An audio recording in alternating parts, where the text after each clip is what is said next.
Amat, thank you very much indeed. Thank you, Cesar, for inviting me. As I'm an environmental engineer, so I did experience tribunals and appeal courts and so on. But the way Marx started this makes me most scared. I have never been as scared of facing you.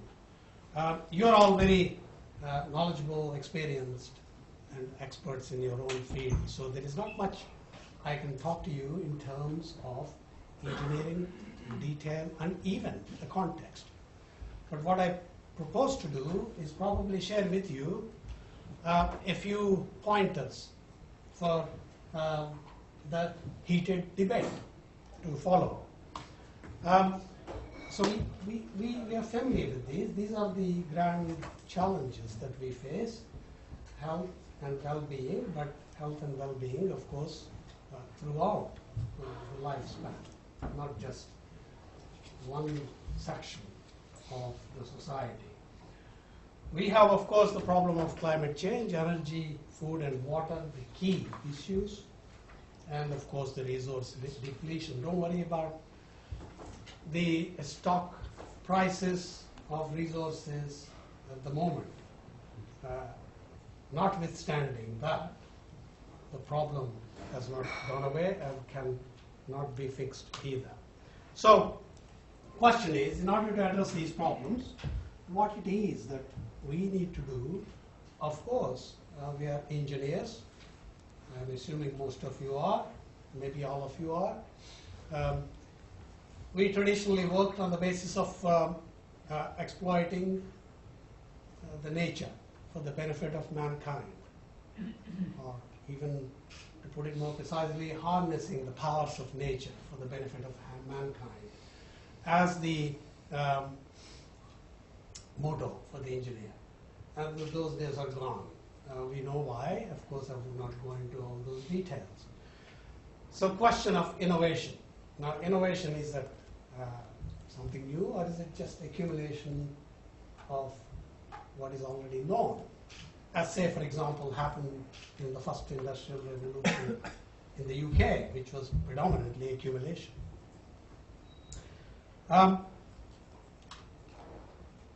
we have, of course, the smart machines versus humans. How do we harness this new knowledge to help us approach the challenges that we all know in an integrated way? We have just seen, of course, the AlphaGo versus the Champion League in Go, or the Cornell University's self-mobile robots. These are not programmed, these are all thinking robots. So the issue of cognitive intelligence, how do we harness this? The advantage with this is we have created it. It is not simply pillaging the Earth's resources. The fundamental point I want to make here, I would want this to be challenged. Anything that cannot be digitized will continue to grow in value. And it is, on the surface of it, it looks a simple statement, but behind that, I think there is a profound thought we need to ponder over. So the question here is, how do we identify the knowledge that cannot be digitized? As you know, the society and its stability is dependent on the technology and its influence.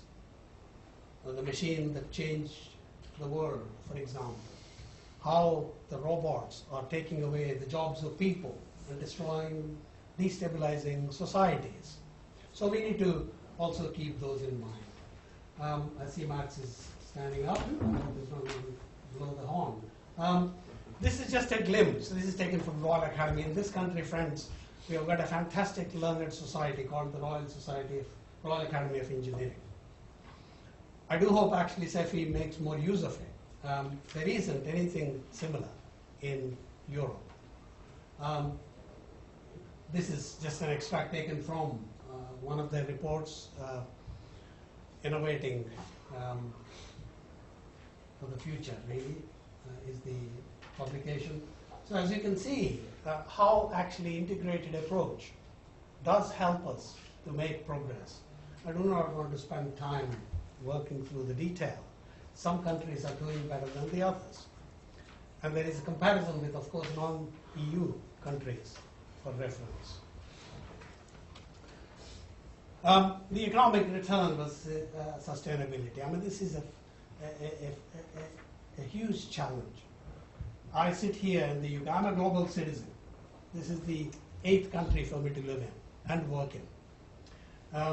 So I try and look at the situation. In the UK, we are captured by market economics. So the economic return is far more critical in the UK compared to, say, across the pond or in EU. Doesn't mean to say it's wrong, but reconciling that with sustainability is very critical. So how we reconcile the technological knowledge we have with responding to this challenge of economic return versus sustainability. Just let me also add, I'm troubled by some of the annual reports we get from major companies across the world. Sustainability is twisted and misinterpreted. The sustainability is interpreted as economic sustainability, financial sustainability. So we need to unpick that. There is an education that needs to be undertaken. It's our responsibility, education of the industry I'm talking about. So I leave with those thoughts. Engineering will continue to be the linchpin behind creating wealth, creating new knowledge in order to solve the problems, not only to solve the problems, but also to push the knowledge boundary in a multidisciplinary environment. Let me perhaps stop by talking about this multidisciplinary environment as opposed to interdisciplinary. The multidisciplinary environment is a description used in the context of solving problems by bringing together different disciplines. 30 seconds. Yeah, I'll be done.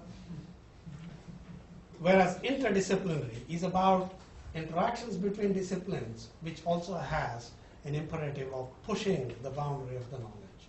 So I prefer interdisciplinary approach to addressing some of these problems rather than just multidisciplinary.